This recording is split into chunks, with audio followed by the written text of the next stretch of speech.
Well guys, it's finally happened. Today we're going to be talking about, finally, the new Sons of the Forest update, patch number 8. You know, if you're just checking this out on the day it releases, happy Monday. But as always with these videos, I'm going to have some stuff showing in the background as well as just some general gameplay, so you don't need to look too closely. Mostly you're going to want to listen to everything that I've got to say as we're going to go over the new features added, the balancing changes, the improvements made, and finally, of course, the fixes and, of course, the audio adjustments. Also, since I'm getting to this update a little bit later than I usually like to, we have the hindsight of having a few hot fixes under our belt, but I'll get into kind of what was fixed with those in just a few moments as well. So, hopping right in with the new features, we've got, first off, a new found footage video, which of course is something that's really cool, one of the newer ways of storytelling that I've seen throughout the game. We also have a new trap that's been added with the Hokey Pokey trap. And then of course, to help fortify your base, we have the electric fences, which also comes with the introduction of the freeform electric wire placement. And you can now also carry and play radios, so if you want to live out the fantasy of going to your crush's house and playing the radio outside and singing along, you can now do that. Now you just need to find a crush. The GPS locators can now also be 3D printed and crafted within the inventory, so you don't just have to find them throughout the different world points now. They have also added lights to the golf carts, and also golf carts can now seat up to 4 players in multiplayer, which is probably pretty convenient. That way you don't have to get multiple and you can all just kind of, all your eggs in one basket. They've also added a new aspect of the difficulty options, which I've talked about a lot throughout these patch updates as being something that's really, really important, is that as they make the game more difficult, I feel like that's going to go a long way in making a true survival experience. And they've added a new reduced ammo difficulty, meaning basically you're going to find less ammo. They've also, in the patch notes, they say specifically, they've added a returning creepy enemy that will appear after the end game. So, I'm curious as to what that might be, but I have a pretty good idea. I haven't played just yet as time of recording, but I'm not going to put that in the video because I don't want that to be a spoiler either. And the final 2 things added are quite interesting. The first being a new vocal announcement to some of the bunkers. And finally, Virginia and Kelvin can now finally swim if they are in deep enough water. Which to me, that's huge. I think all of the adjustments to the AI, specifically the companions, have always been really, really interesting to me. And I think as much as they push the limits and flesh that out, I think that just makes this game stand out way more than the first game. But that's all we have for the new features added. A little light on the big flashy things, but I think electric fences are going to be really cool in combination with some of the new traps. And especially, honestly, if you use Kelvin, that's really cool too. But next up, we have a really short bullet point list for the balance changes. First off, there will now be less frequent enemy raids depending on how many regulars or creepies you have killed. This amount will increase over the days unless you kill more enemies. So pretty much the more people you kill, you're going to scare them off, is the way it sounds, which I think is a really good idea of a feature.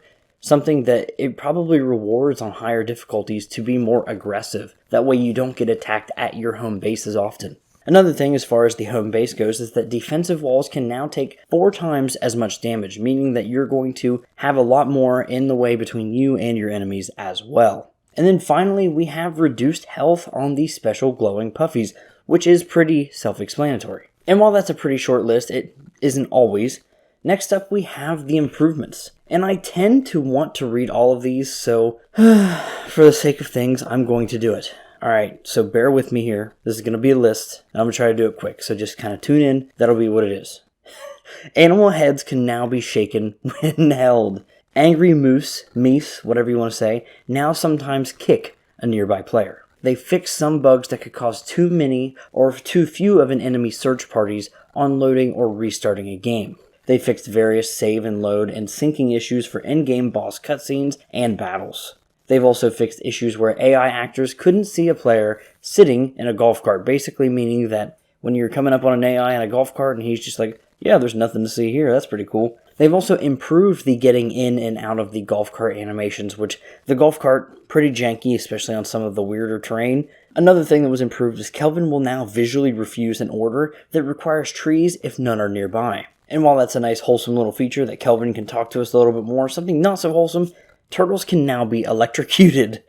They've also fixed where turtle eggs will not spawn for the multiplayer clients. They've also made it to where rabbit footsteps sound differently in the snow now. They've also improved the putter hitting the golf ball. Various asset memory optimizations, various UI, pickup, and audio optimizations.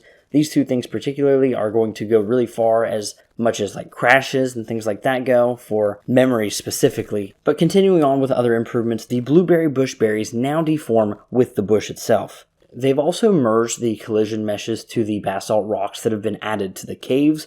And I gotta say, basalts? Hell yeah, baby. They've also improved and optimized the level of detail for a lot of different things, such as the moss, the cliffs, and just whole groups optimized altogether. Starfish have been added to specific groups. The stream LOD ranges have been optimized. Bunker and cave entrances optimized. Small rock pickups optimized.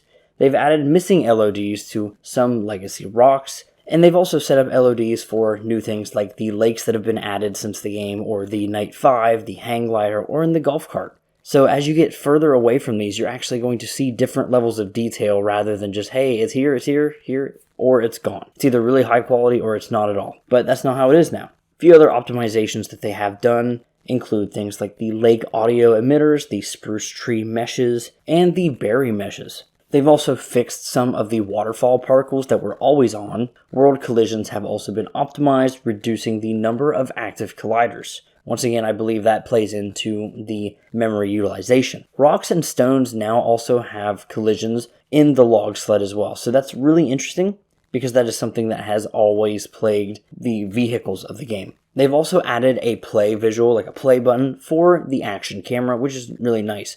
That's probably my favorite piece of story content they've added so far. They've improved the masking maps for snow and wetness, basically improving the way those effects look upon the world, but they've also optimized things like the fallen logs LODs and lily pads. The LODs, of course, do not end there. I feel like that is like the number one thing of this update. They've also added some to stick and log storage, log windows, and fences. Another thing that's been improved is that energy drink items now use a low level of detail when on shelves or a pickup. They've optimized the in-world stick pickup. They've increased the delay before the boss cutscene. They've also added a countdown timer to the back of the golden room. They've also set up streaming versions of the beached yachts to optimize memory usage. Once again, I feel like this is a mostly big performance update as far as this is concerned. So that's really cool to see. Maybe not so much in frames, but maybe how well the game is stable for some players. However, they have removed the texture streaming on the golf cart logo. Window shutters are now animated when opening or closing, and for a little bit of the base building things, it is now possible to place a beam on the forward and between two beams supported by struts. So that's really interesting. Base building in this game is super intricate. It's something that you basically have to dedicate some time to learning, but I think once you do, it really pays off in unique and interesting ways. For the sake of multiplayer, they have added the idle animation to the golf cart driver and passenger so that they aren't just static and just sitting there doing nothing. The rifle and other weapons no longer behave strangely during the player hit react animation, basically meaning if you're aiming or holding these weapons, it's not going to do something weird on screen when you actually get hit. They've also added new idles for holding the trophy heads as well, and the Night 5 now leans with player correctly when viewed in third-person multiplayer. Other improvements made to the multiplayer experience would be improvements to the server browser filtering, which includes things like support for search by IP address in the server name search bar, and for filters such as not empty and public. They've also added ping to the server browser entries, and they've also added a reset button to these server filters. Continuing on with the multiplayer improvements, they've added dedicated servers. They've also made it to where dedicated servers played recently will be refreshed first to improve responsiveness. Dedicated servers on which you have a save will now be sorted first in the list as well. They've also improved server browser performance and also iterated on refreshing in bad networking conditions, and they've made it to where the gamepad navigation has been relatively fixed up as well. Another thing that is kind of like a Steam workaround that is going on if you're into the dedicated server stuff is that the dedicated servers won't be detected as a game running instance anymore, meaning that you can launch the game after you've already started the actual game on the same machine as the dedicated server, so you can have both apps running at the same time, if it were. And finally, dedicated servers will now immediately save before shutdown to avoid any data loss. And of course, they have updated the dedicated server guide, and there is a link to that on the Steam page if you do want to find that. But personally, I'll be leaving that up to the experts. And while that was a long list of improvements, I don't think a lot of people are actually going to notice most of those. I feel like the level of distance is going to be huge, and to those who play with the dedicated servers, that could be game-changing. However, it's time to move on to the fixes, which, if you know anything about my videos, I don't always go over all of the fixes. And I'm not going to do that here today either. But to kind of round things up, there's things like they fixed the screen space reflection not turning back on after it's been turned on or off in the settings. There's been many fixes to animations such as the hit react and the crossbow reload and idle, and even certain carrying animations. As always, there's been bunches of level of detail stuff already changed with the improvements. And of course, when it comes to your base building stuff and your cooking, there's a lot of stuff as far as drinking from a pot while you're holding a valid container, and all sorts of different things like that. And while the fixes are something I don't usually spend a lot of time on because it's not something that drastically changes the experience of the game, there have been times and I try to make note of those.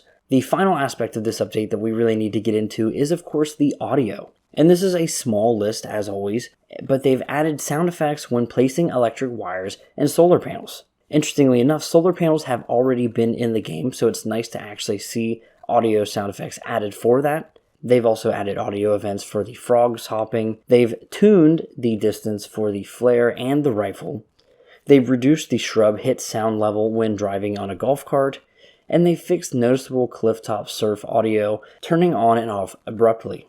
And finally, they've made the cave entrance audio have random start times, so they're unlikely to phase in and out. And with that being said, I have to say, I'm still getting kind of nervous for these updates. I don't really think that they've been adding enough of this story content. I get that that's going to be something later. Right now, they're still adding gameplay stuff and tweaking the gameplay experience, but still, I just feel like there should be more story stuff added by this point. Correct me if I'm wrong in that. But if you want to say, hey, all the voice acting will be added at the end, I get that. That's different. But there's just not enough story content as it is. But with that being said, we have a few hotfixes, more than usual by this point, but they all came out Friday, the next day after. But if you don't know what a hotfix is, it's basically just, hey, we want to fix some of the problems that we introduced with our newest update that probably people were reporting. So these issues include, they fixed the game freezing on end boss monster if the player is in peaceful mode.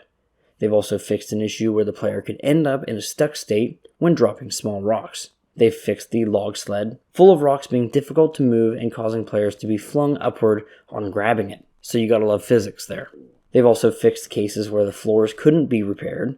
They fixed water in Cave D not rendering correctly, and they fixed issues with the auto updater not working on some dedicated servers. And finally, for the last hotfix, we have 3 more. They fixed the previously used golf carts in saved games being no longer usable. They fixed corpses sometimes being visible in inventory. And finally, they fixed the bug that could prevent wires from powering lights and fences in some cases. So, pretty simple stuff that probably were extreme use cases. Players playing in peaceful mode. I guess dropping rocks isn't that abnormal, I suppose. But with that being said, overall, finally what I wanted to talk about was kind of the future of Sons of the Forest. We don't know exactly how many patches there will be for sure, if things have changed or anything like that. However, we know that the next patch, patch number 9, will be Thursday, August 17th in the evening. As always, you can look for my video within the weekend or the Monday after. So if that interests you, consider subscribing. Otherwise, I do reviews, news, and even podcasts. I feel like I shouldn't say that, but I do podcasts, but it's fine. Anyways, thank you guys so much for watching, and goodbye.